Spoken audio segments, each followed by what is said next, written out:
Well, if you were joined us last week on Pastor and the Professor, we talked about some themes in this wonderful devotional book put out by Concordia Publishing House, written by Dr. Pavla, and 4 weeks in Advent, and for each week there was a theme. A theme, right? And we walked through those. We walked through three of the four. So we looked at trees and lights.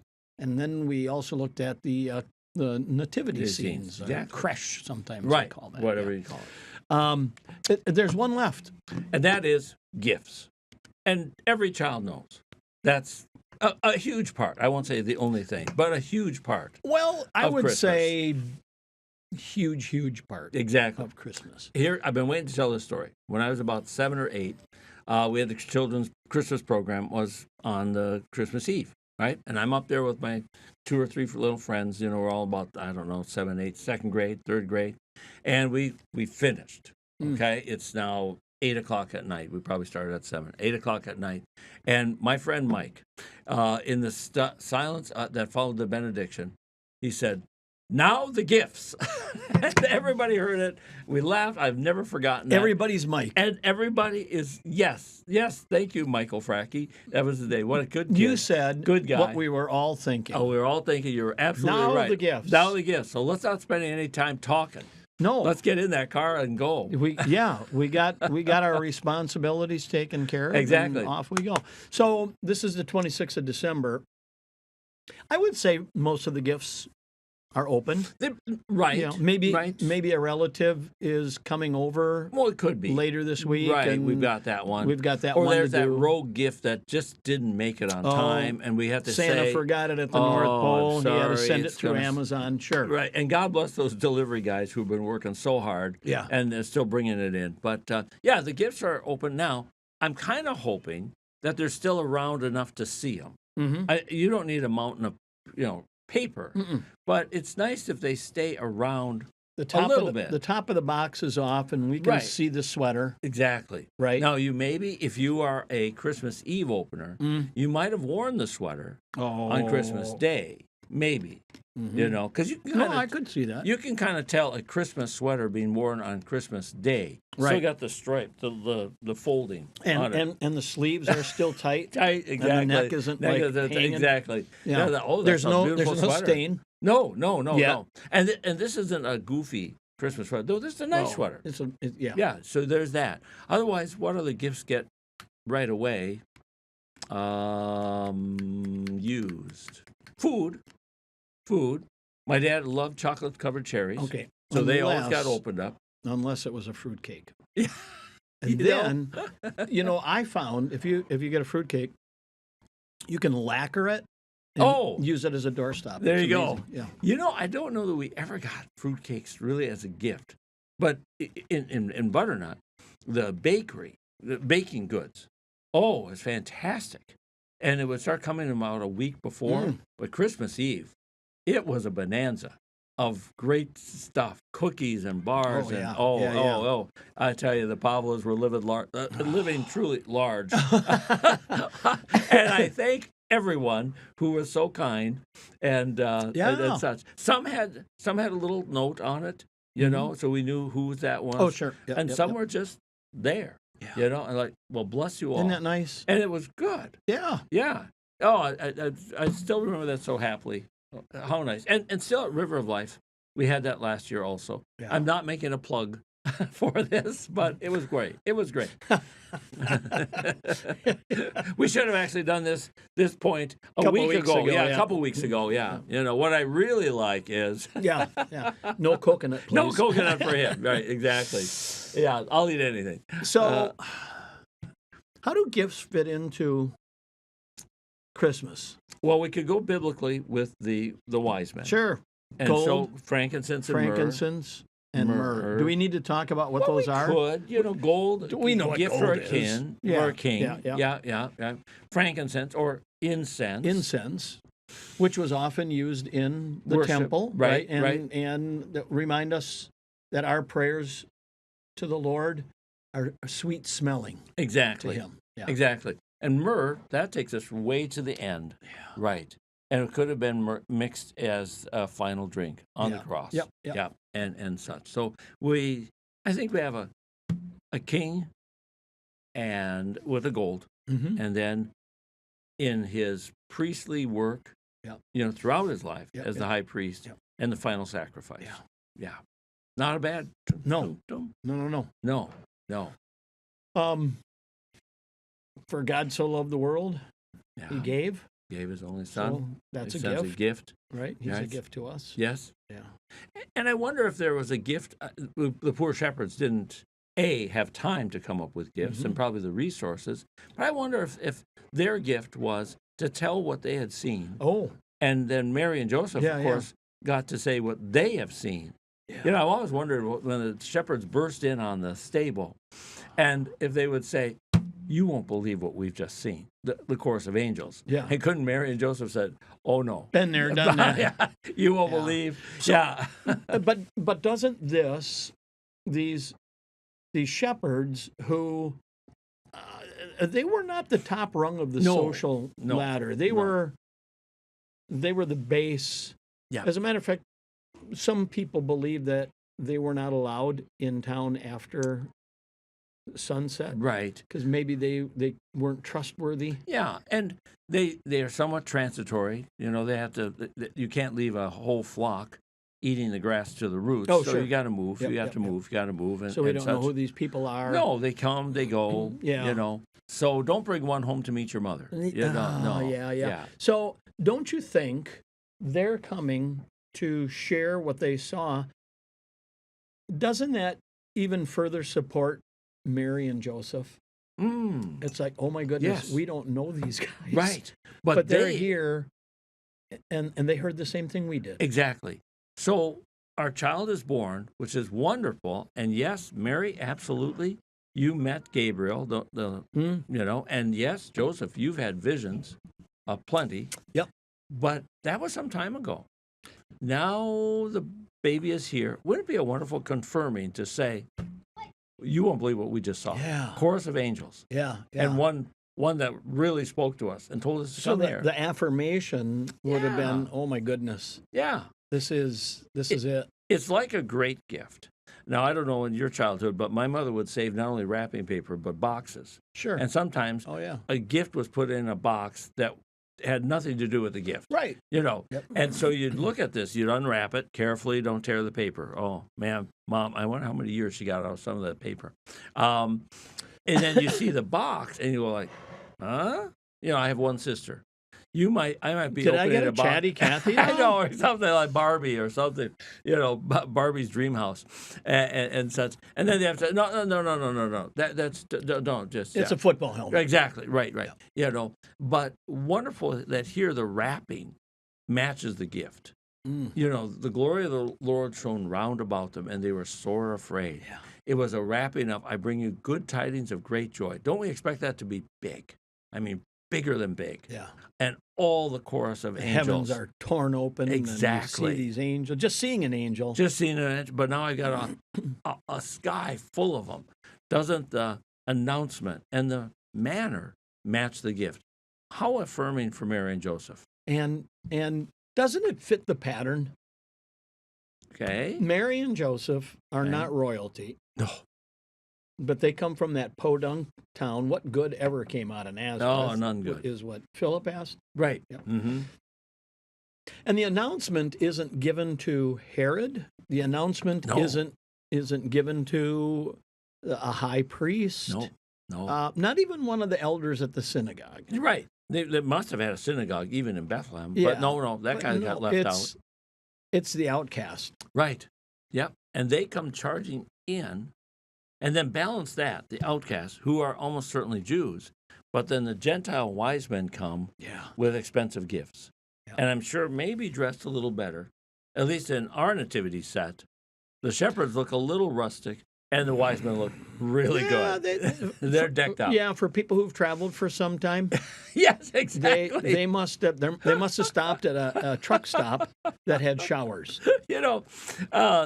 Everyone has not everyone, but if you have family coming for Christmas Eve or Christmas Day, and they just make it, you might have someone who say, but I can't go to church like this. Right. Do you have a comb? Yeah, it's Christmas Eve. I love that you can say, yes, you can. You really can. You can. If the shepherds could go smelling like the sheep. You can come to church, and you look at Christmas Eve and or Christmas Day morning, you have just the most wonderful array. You've got, really sharp looking, maybe the Christmas sweater, very, very sharp. Or the Christmas tie. Could be the Christmas tie. And then you got some out-of-town folks who, I didn't know we were going to church. All I got is jeans. You come anyway. Yeah. I don't care. Doesn't matter. I've got jeans and a sweatshirt from wherever. Yeah. You come. We don't care. Got my Carhartt. Yeah, exactly. My Cabela. Right. Carhartt. We recently had a Sunday where the weather was just awful again. The weatherman does not always like us. And a couple of guys were walking in Carhartt, and they looked like a Carhartt ad. And I said to them, this is fantastic. I mean, Carhartt should be filming you right now. Yeah. And then at the same time, the church should be filming you because you're coming to church. Yeah. It was just a perfect meeting of that. It was good. If Carhartt does church clothes, these two guys were it. They were it. So, but you come, do we need to come with gifts? I was just going to say, we can come with gifts, but it's not about our gifts. It's about God's gift. Right. If I think my gift is important, I've missed the point. Exactly. I missed the manger. I've missed the child. Yeah. In fact, I come and I say, this is really nothing. Right. But a gracious God says it is. It's wonderful. Yeah. Thank you. Well, isn't it alike when at some point we all came home, and I'm sure our readers or listeners have this idea too, that you made something in art class, second grade, first grade art class. You brought it home. Was it, oh my gosh, valuable modern art? It was only a mother could love kind of art. My daughter in high school and college worked at one of the Sendecs in the floral.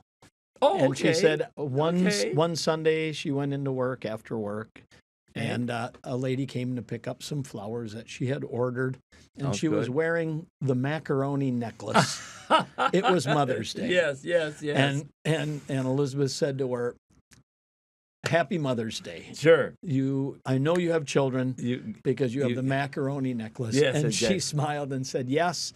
And I was told I should wear this all day. All day. So here's the deal. What a mom. Does she need that necklace? As a matter of fact, her husband probably got her a necklace far better than that. Right, yeah. But that one may have meant more. She's wearing that. And I think that's where God is. Yeah. I've given you something better than you could ever imagine giving me. And that wise mom is going to keep that necklace because in a month or so, the little one's going to say, Mom, do you still have that necklace? Now, here's my advice to all, new moms and dads. The little one wants you to wear it again and again and again.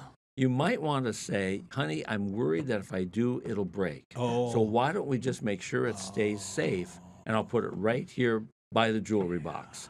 And we don't want anyone to steal it. Oh, that too. Or right. You know what? If I wear this, sweetheart, all the other moms will be jealous. Yeah, that's true. They will.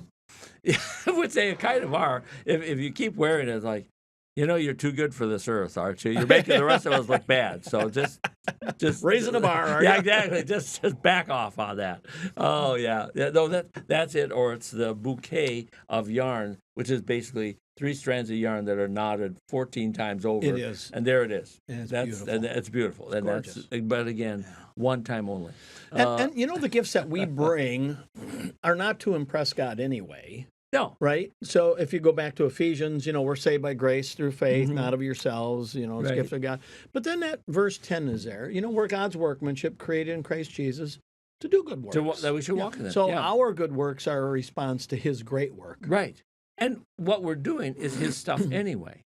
I mean, do you get a lot of credit if, let's go be dating, you walk up to a date with a young lady, but you clipped her roses and held them in your hand as you came to the door. She sees roses. Yeah. That's very nice. Yeah.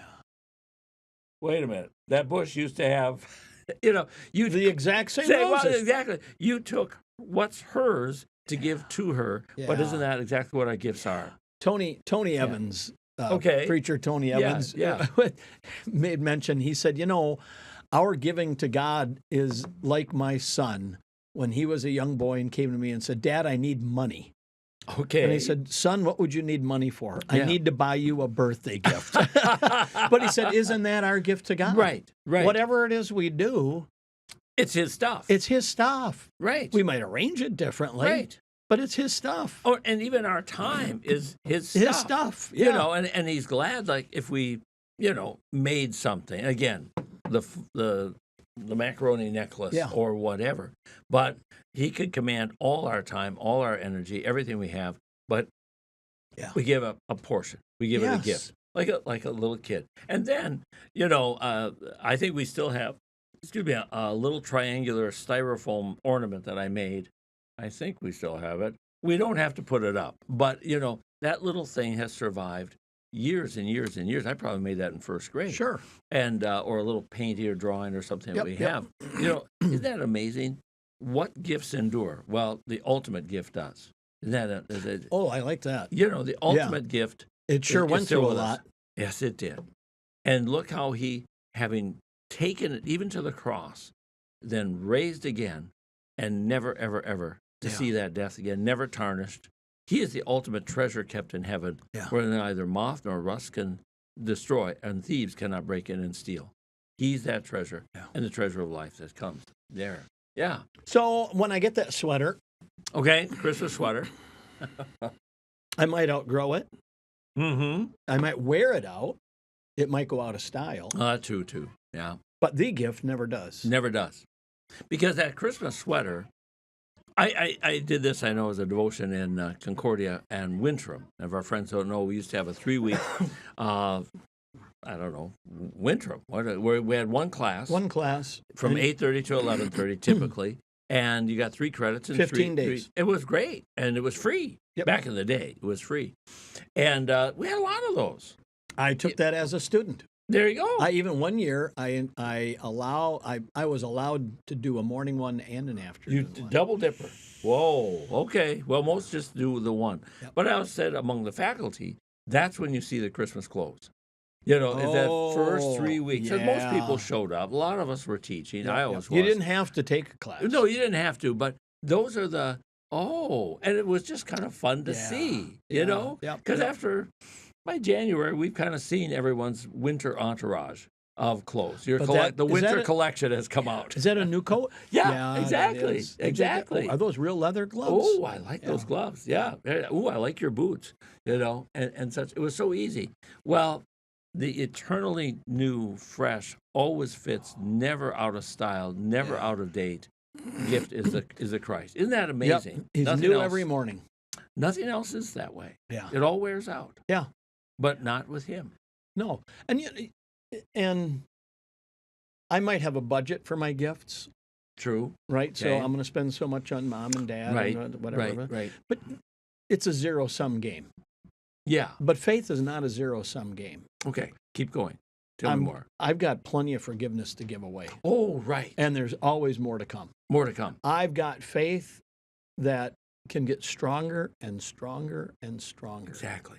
I've got the mercy and the grace of God knows no end. Exactly. It's a fountain that never runs dry. And it's built on the past, but it's not a repeat necessarily. If anyone lacks wisdom, let him ask God, who gives generously to all without finding fault, and it'll be given to him. So wisdom has been a gift that God's given us. But this year, there's a new challenge. There's a new decision. Oh, sure. I've never faced this one. Yep. So wisdom I've had. It's a wonderful, familiar gift. But it is especially, A, needed, and B, new, because I need to know the Lord. What do I do today? I'm in a different context. Oh, absolutely. Right? Or a different culture. A new place. Yeah. I was used to Christmas at home. Now we have to go somewhere. I don't know, and these things are changed. And so familiar, yet absolutely new, because this challenge is new. Well, and you and I are kind of old enough to remember. You hang out with the kids in the neighborhood or the classroom, and might be Presbyterians, Baptists, Methodists, Lutherans, Catholics. But for the most part, hey, we went to church. Right. We were a Christian community. Yeah. I mean, it was in the 50s that Eisenhower included under God in the pledge. Okay. Then as we moved toward the 70s and the 80s, we became more of an un-Christian culture. Sure. But Sure. you go to church? Oh, well, I don't go to church. Oh. But now I think we're moving more toward an anti-Christian culture. I think in some ways. The gift of God is, how do you live in each of those? Yes. Right? Right. Because there are days I want to say, I'd like to go back to the 60s. Yes. When Mom shined us up and we went to church and we all sat in the pew. Right. And or maybe even the 70s where, okay, you're a Christian, okay, go do your thing. But I know. No, today, it's harder to live today. It is, and it's tempting to think about this always reminds me of the Essenes. Remember, those are the people who said, you can't live a holy life among these unholy people. So let's go to the caves, the wilderness, and we'll be by ourselves and we'll be a holy life. Yeah. Well, of course, it doesn't work out. And by the way, you're probably no earthly good to anybody while you're doing it. But I understand that idea of let's go back. If I can't go to the wilderness, couldn't we go back and have an entourage, a circle of people who say, let's do this?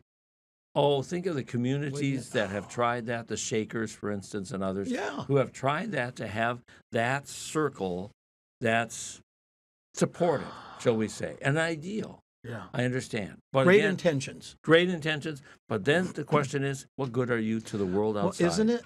And Luther was there, right? Yes, about monasteries and so forth. It's wonderful to pray. Exactly. But you're not a light. You're not a light shining in the darkness. And get going. Yeah. What about the hungry man? This is James. If you see a hungry man or one who is ill-clothed, then you say, go be and warm be well. and well. Yeah. What good are you? Yeah. So it's an ideal. I'll pray for you, but not right now. Keep going. Right. So maybe we have gifts, not only given to the child at the manger, but also he says, I don't need that particular gift. Yeah. But there are those who do. But there are those who do need it. Yeah. And don't you think, I hope, tell me if I'm wrong, is Christmas or, say, the month of December an especially generous time? Are food banks more full? They are. Yeah. Clothing banks? Yeah. And I think we need to remember that the same people who go to a food bank or a Thanksgiving turkey or a Christmas ham, they're also hungry in January, February, March, and I think we're probably a little behind on that. Yeah. Yeah, I've never heard of a Valentine's Day food drive. Oh, no. Or just an example. No. And I wonder if our friends in the food bank world would say, we really are low. It would be nice if you did. Yeah. Middle of February, an Ash Wednesday food drive. Yeah. Never heard of it. No. And you know what? That would fit in nicely. I know we're leaping ahead, but the Lenten idea of doing something different, we just say. Yeah. And maybe not doing less, but doing something unique and more to aid somebody else. Yeah. Oh, well. Save to serve. A gift. Yeah. It's a gift. Well, and now the gifts. How do we as do? My friend Mike said. Yeah. And I do need to emphasize, the little drummer boy, I have no gift for you. Pa-ra-pa-pa-pum. You know what the gift would be, little boy? Take your drum and go home. That's right. Or you could leave it if Mary and Joseph want it as a future gift for the child. But since they're going to flee for their lives to Egypt, I doubt they're going to be packing your drum. I don't know if they really wanted Jesus banging around on that Maybe drum not as a kid. anyway. Yeah, no, just leave your drum. That would be a great gift. Stop drumming. Head on home. Yeah, and maybe give it to some teenager for whom the parents have already said, fine, whatever. You could just go over there and pound away. I don't have a lot of rules or regulations for my funeral, but don't play Little Drummer Boy. Oh, that would be bad, wouldn't it? Mm-hmm. Like if you had a Christmas funeral. Yeah. Why would we not play? Joy to the World would be great. Right, exactly. Little Drummer Boy? Yeah. No. I'm gonna bolt up and stop that action. You wonder sometimes if that would almost be tempting.